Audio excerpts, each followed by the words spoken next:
అనుదిన వాక్య ధ్యానము. ఈరోజు పాఠ్యభాగము మత్తయి సువార్త 12వ అధ్యాయము.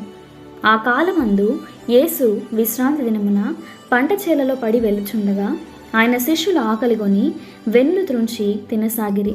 పరిసయ్యులది చూచి, ఇదిగో విశ్రాంతి దినమును చేయకూడనిది నీ శిష్యులు చేయుచున్నారని ఆయనతో చెప్పగా, ఆయన వారితో నిట్లనెను, తనతో కూడా నున్నవారును ఆకలిగొని ఉండగా దావీదు చేసిన దాని గూర్చి మీరు చదవలేదా?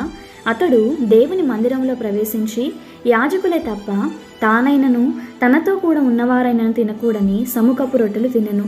మరియు యాజకులు విశ్రాంతి దినమున దేవాలయంలో విశ్రాంతి దినమును ఉల్లంఘించియు నిర్దోషులై ఉన్నారని మీరు ధర్మశాస్త్రమందు చదవలేదా?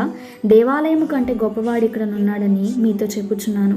మరియు కనికరమునే కోరుచున్నాను గాని బలిని నేను కోరను అను వాక్య భావము మీకు తెలిసి ఉంటే నిర్దోషులను దోషులని తీర్పు తీర్చకపోదురు. కాగా మనుష్య కుమారుడు విశ్రాంతి దినమునకు ప్రభువై ఉన్నాడనెను. ఆయన అక్కడ నుండి వెళ్ళి వారి సమాజ మందిరంలో ప్రవేశించినప్పుడు ఇదిగో ఊచ చేయగలవాడొకడు కనబడెను. వారాయన మీద నేరము మోపవలనని విశ్రాంతి దినమున స్వస్థపరచుట న్యాయమా అని ఆయనను అడిగిరి. అందుకాయన, మీలో ఏ మనుష్యునికైనను ఒక గొర్రెయుండి అది విశ్రాంతి దినమున గుంటలో పడిన ఎడల దాని పట్టుకొని పైకి తీయడా? గొర్రె కంటే మనుషుడెంతో శ్రేష్ఠుడు. కాబట్టి విశ్రాంతి దినమున మేలు చేయట ధర్మమే అని చెప్పెను. ఆ మనుషునితో, నీవు చేయి చాపుమనెను. వాడు చేయి చాపగా రెండవ దాని వలె అది బాగుపడెను. అంతటా పరిసయ్యులు వెలుపలికి పోయి ఆయనను ఎలాగు సంహరింతుమా అని ఆయనకు విరోధముగా ఆలోచన చేసిరి. యేసు ఆ సంగతి తెలుసుకొని అచ్చట నుండి వెళ్ళిపోయెను.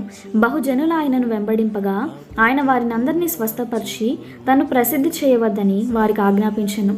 ప్రవక్త అయిన యెషయా ద్వారా చెప్పినది నెరవేరినట్లు అది జరిగెను. అదేమనగా, ఇదిగో ఈయన నా సేవకుడు, ఈయనను నేను ఏర్పరచుకుంటుని, ఈయన నా ప్రాణమునికిష్టుడైన నా ప్రియుడు, ఈయన మీద నా ఆత్మనుంచెదను. ఈయన అన్యజనులకు న్యాయ విధిని ప్రచురము చేయును. ఈయన జగడమాడడు, కేకలు వేయడు. వీధులలో ఈయన శబ్దం ఎవనికి వినబడదు. విజయమొందుటకు న్యాయ విధిని ప్రబలము చేయి వరకు ఈయన నలిగిన రెల్లును విరువడు. మకమకలాడుచున్న అవిసనారను ఆర్పడు. ఈయన నామమందు అన్యజనులు నిరీక్షించెదరు అన్నది. అప్పుడు దయ్యము పట్టిన గుడ్డివాడును మూగవాడునైన ఒకడు ఆయన యొద్దకు తేబడును. ఆయన వారిని స్వస్థపరిచినందున ఆ మూగవాడు మాట్లాడు శక్తియు చూపగలవాడాయని. అందుకు ప్రజలందరూ విస్మయం ఉంది, ఈయన దావీదు కుమారుడు కాడా అని చెప్పుకొనుచుండిరి. పరిసయ్యులు ఆ మాట విని, వీడు దయ్యములకు అధిపతి అయిన బయల్జెబూను వలననే దయ్యములను వెళ్ళగొట్టుచున్నాడు గాని మరి ఒకని వలన కాదండి. ఆయన వారి తలంపులను ఎరిగి వారితో ఇట్లనెను, తనకు తానే విరోధంగా వేరుపడిన ప్రతి రాజ్యము పాడైపోవును. తనకు తానే విరోధముగా వేరుపడిన ఏ పట్టణమైనను ఏ ఇల్లైనను నిలువదు. సాతానును వెళ్ళగొట్టిన ఎడల తనకు తానే విరోధముగా వేరుపడును. అట్లయితే వాని రాజ్యం ఎలాగు నిల్చును? నేను బయల్జెబూను వలన దెయ్యములను వెళ్ళగొట్టుచున్నానన్న ఎడల మీ కుమారులు ఎవరి వలన వాటిని వెళ్ళగొట్టుచున్నారు? కాబట్టి వారే మీకు తీర్పరులై ఉందురు.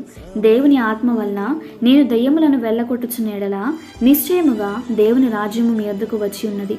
ఒకడు మొదట బలవంతుని బంధింపని ఎడల ఎలాగో ఆ బలవంతుని ఇంటిలో చొచ్చి అతని సామాగ్రి దోచుకొనగలడు. అట్లు బంధించిన ఎడల వాని ఇల్లు దోచుకొనును.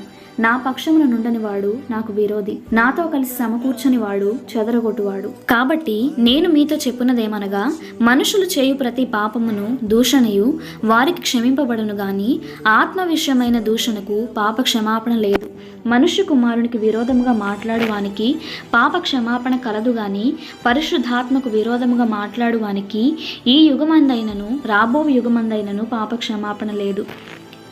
చెట్టు మంచిదని ఎంచి దాని పండును మంచిదే అని ఎంచుడి, లేదా చెట్టు చెడ్డదని ఎంచి దాని పండును చెడ్డదే అని ఎంచుడి. చెట్టు దాని పండు వలన తెలియబడును. సర్పసంతానమా, మీరు చెడ్డవారై ఉండి ఎలాగు మంచి మాటలు పలుకోగలరు? హృదయము నిండి ఉండు దానిని బట్టి నోరు మాట్లాడును గదా. సజ్జనుడు తన మంచి ధననిధిలో నుండి సద్విషయములను తెచ్చును, దుర్జనుడు తన చెడ్డ ధననిధిలో నుండి దుర్విషయములను తెచ్చును. నేను మీతో చెప్పినదేమనగా, మనుషులు పలుకు వ్యర్థమైన ప్రతి మాటను గూర్చియు విమర్శ దినమున లెక్క చెప్పవలసి ఉండును. నీ మాటలను బట్టి నీతిమంతుడవని తీర్పునొందుదు, నీ మాటలను బట్టియే అపరాధివని తీర్పునొందుదు. అప్పుడు శాస్త్రులలోను పరిసయ్యులలోను కొందరు, బోధకుడా, నీ వలన ఒక సూచక్రియ చూడగోరుచున్నామని ఆయనతో చెప్పగా, ఆయన ఇట్లనెను, వ్యభిచారులైన చెడ్డతరము వారు సూచక్రియలను అడుగుచున్నారు. ప్రవక్త అయిన యోనాను గూర్చిన సూచక్రియే గాని మరి ఏ సూచక్రియ అయినను వారికి అనుగ్రహింపబడదు. యోనా 3 రాత్రింబగళ్ళు తిమింగళము కడుపులో ఎలాగుండెనో అలాగు మనుష్య కుమారుడు 3 రాత్రింబగళ్ళు భూగర్భములో ఉండును. నినివే వారు యోనా ప్రకటన విని మారు మనసు పొందిరి గనుక విమర్శ సమయమున నినివే వారు ఈ తరము వారితో నిలవబడి వారి మీద నేరస్థాపన చేతురు. ఇదిగో, యోనా కంటే గొప్పవాడు ఇక్కడనున్నాడు. విమర్శ సమయమున దక్షిణ దేశపు రాణి ఈ తరము వారితో నిలవబడి వారి మీద నేరస్థాపన చేయును. ఆమె సొలొమోను జ్ఞానము వినుటకు భూమి అంతముల నుండి వచ్చెను. ఇదిగో, సొలొమోను కంటే గొప్పవాడు ఇక్కడ ఉన్నాడు. అపవిత్రాత్మ ఒక మనుషుని వదిలిపోయిన తరువాత అది విశ్రాంతి వెదకుచు నీరు లేని చోట్ల తిరుగుచుండును.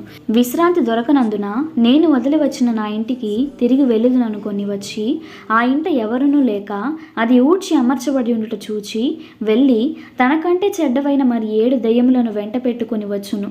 అవి దానిలో ప్రవేశించి అక్కడనే కాపురముండును.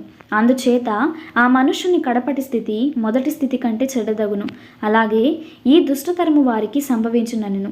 ఆయన జనసమూహములతో ఇంకా మాట్లాడుచుండగా, ఇదిగో, ఆయన తల్లియు సహోదరులను ఆయనతో మాట్లాడగోర్చు వెలుపల నిలిచియుండిరి.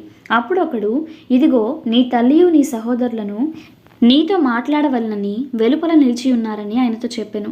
అందుకు ఆయన తనతో ఈ సంగతి చెప్పిన వాని చూచి, నా తల్లి ఎవరు, నా సహోదరులు ఎవరు అని చెప్పి తన శిష్యుల వైపు చేయి చాపి, ఇదిగో నా తల్లియు నా సహోదరులను, పరలోకమందున నా తండ్రి చిత్తము చొప్పున చేయువాడే నా సహోదరుడును నా సహోదరియు నా తల్లియు ననెను.